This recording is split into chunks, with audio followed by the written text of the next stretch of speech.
Hello guys, मेरा नाम मुर्शिद अख्तर है और मैं आपको हिस्ट्री पढ़ाने वाला हूँ।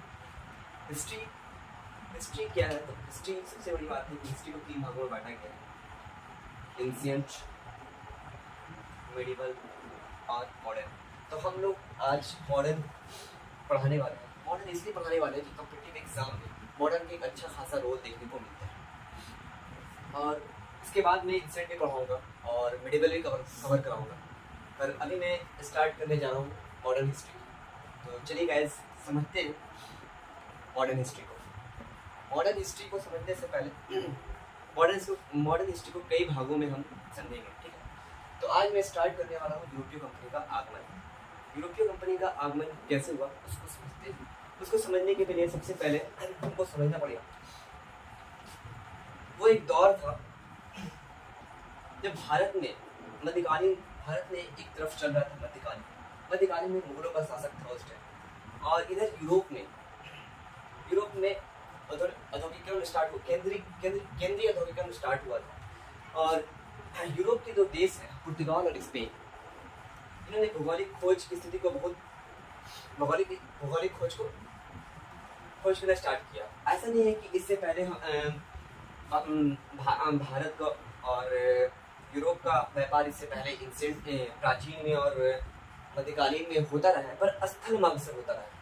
और ये जो दौर था, यूरोपीय लोग चाहते थे कि वो समुद्र मार्ग की खोज करें। इसी दौर में पुर्तगाल और स्पेन, तो स्पेन के कोलंबस ने वो निकले भारत की खोज करने के लिए। और वो भारत की जगह अमेरिका की खोज कर बैठे 1492 में। अमेरिका की खोज कर बैठे। स्पेन ने किसी खोज करी है? तो वो स्पेन के कोलंबस थे।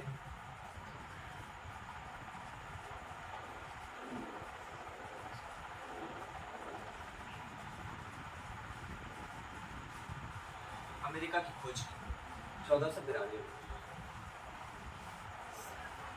और इसी तरफ एक पुर्तगाल, वो भी भौगोलिक खोज में समुद्री मार्ग की खोज करने लगा। और जब ये पुर्तगाल के एक नाविक थे, राजकुमार हेनरी, जिन्होंने पूरे जीवन भारत को जाने वाले समुद्री मार्ग की खोज में अपनी जिंदगी बिता दी। और वो इस चीज को असफल हो गए। वो मतलब कि वो खोज नहीं कर पाए। उसके बाद 1487 में हमारी बार्थोलोमेओ डियाज, एक पुर्तगाली थी, वो पुर्तगाल की राजधानी है लिस्बन, वो वहां से अफ्रीकी महाद्वीप एक कॉन्टिनेंट है, उसके दक्षिणी अफ्रीका एक कंट्री है, इसी के दक्षिणी छोर पर वो पहुंचे, जिसका नाम वो बताए केप ऑफ गुड होप।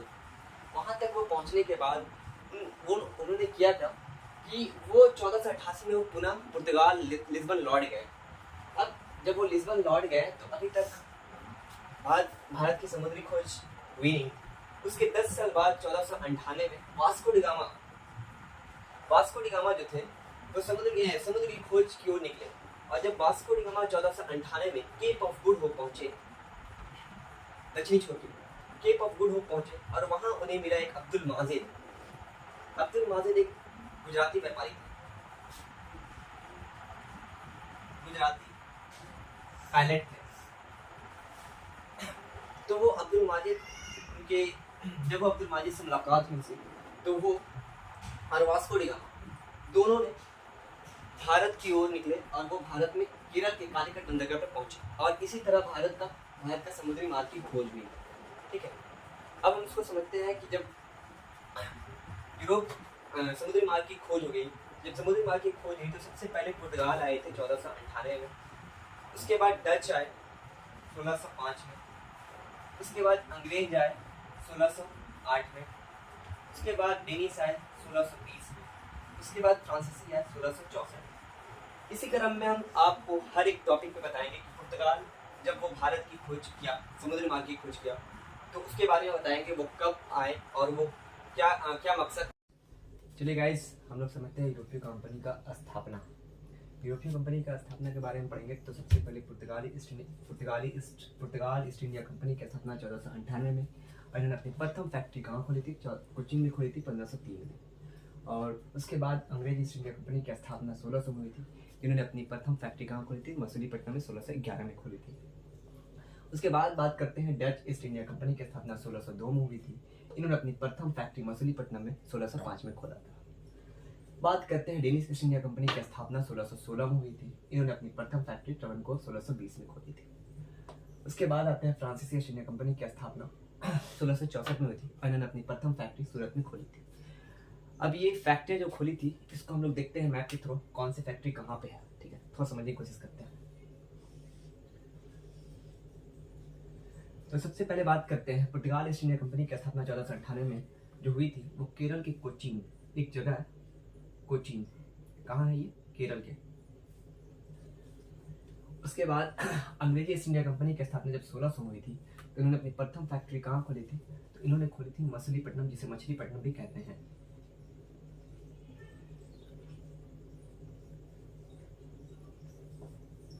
और ये मछलीपट्टनम है कहाँ? तो मछलीपट्टनम ये आंध्र प्रदेश में है। इसी तरह डच ईस्ट इंडिया कंपनी की स्थापना जब 1602 में हुई थी, इन्होंने प्रथम फैक्ट्री मछलीपट्टनम में, और मछलीपट्टनम कहाँ है? तो ये आपका आंध्र प्रदेश में है। 1605 में खोला था। उसके बाद बात करते हैं डेनिश ईस्ट इंडिया कंपनी की स्थापना 1616 में हुई थी। इन्होंने प्रथम फैक्ट्री कहाँ खोली थी? तो ट्रेवनकोर। ट्रेवनकोर है कहाँ? तो ट्रेवनकोर कोचीन के नीचे केरल में।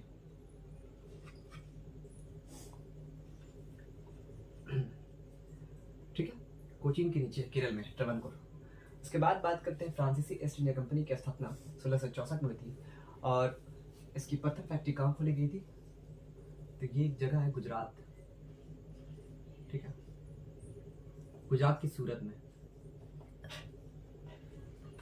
ठीक है गाइस, 1668 में खोली गई थी। ये तो था यूरोपीय कंपनी की स्थापना।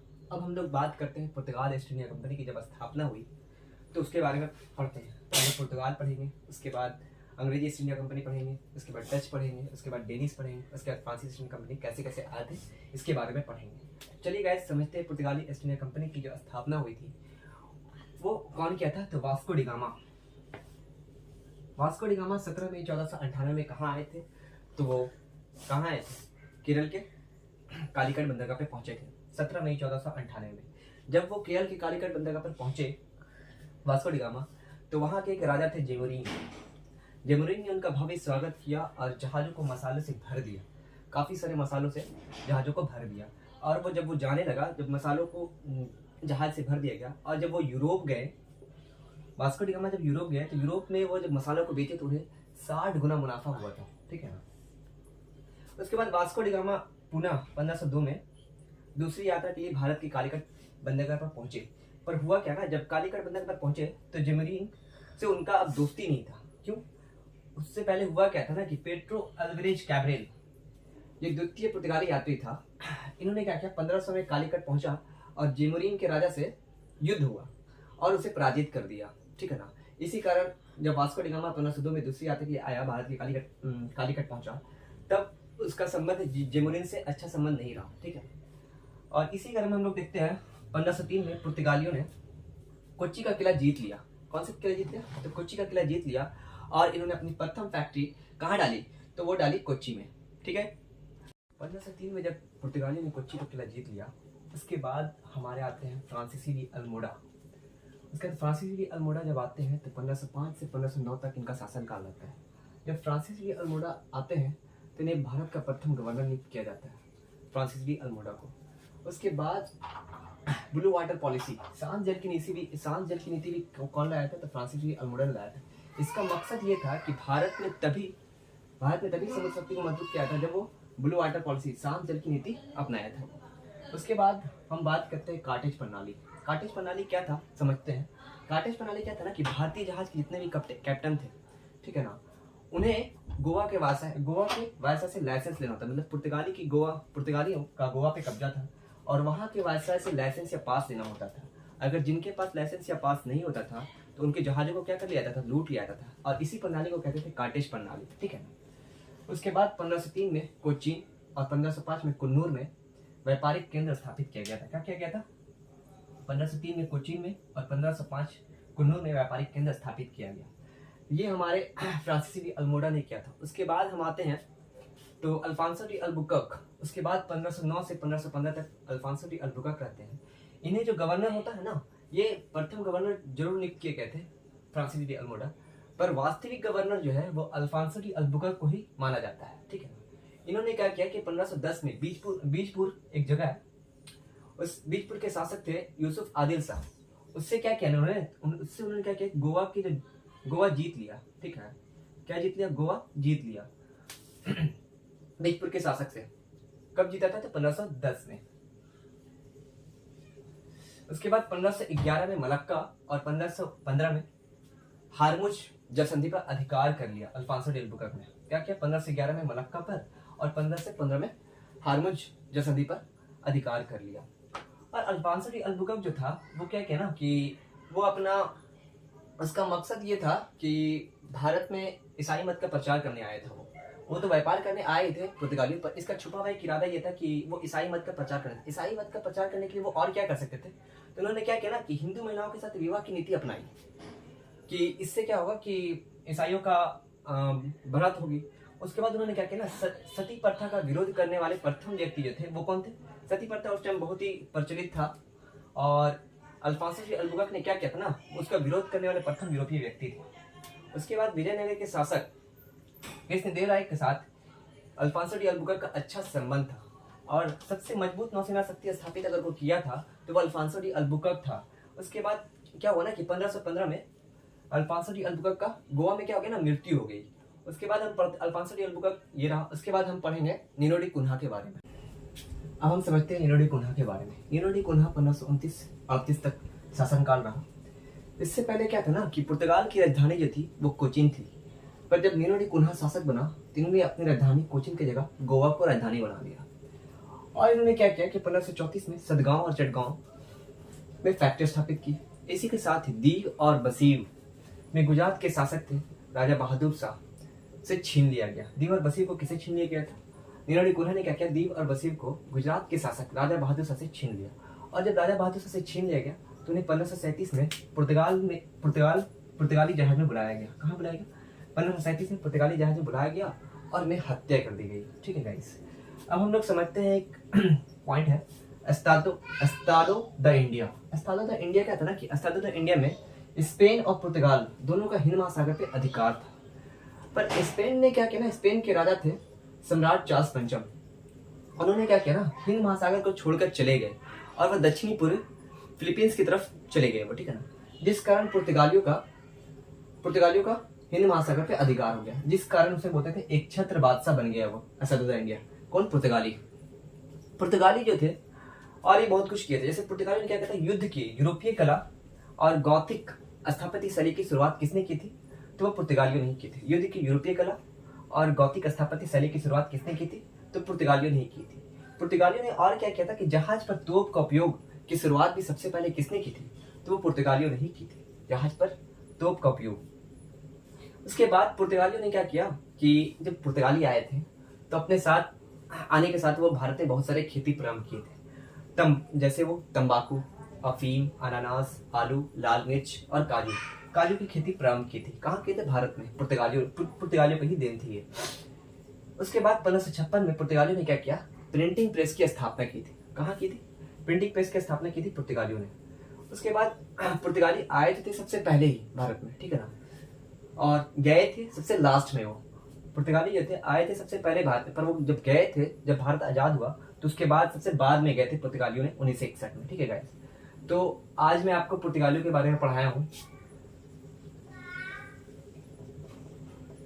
आने वाले वीडियो में डच, अंग्रेज, फ्रांसीसी की सारी वीडियो को अगले वीडियो में मैं कवर करने की कोशिश करूंगा और कोशिश करूंगा कि वो सारा टॉपिक आपको अगले वीडियो में कवर करके दे दूंगा, ठीक है गाइस। आपको कैसा लगा ये सेशन मुझे बताइए और आप लोग इससे मुझे कमेंट जरूर करके बताएं कि कुछ गलतियां अगर रही हैं तो मैं उसे सुधारने की कोशिश करूंगा गाइस। और ये मेरा फर्स्ट वीडियो है। आप लोग लाइक करें, शेयर करें और चैनल को सब्सक्राइब करें गाइस।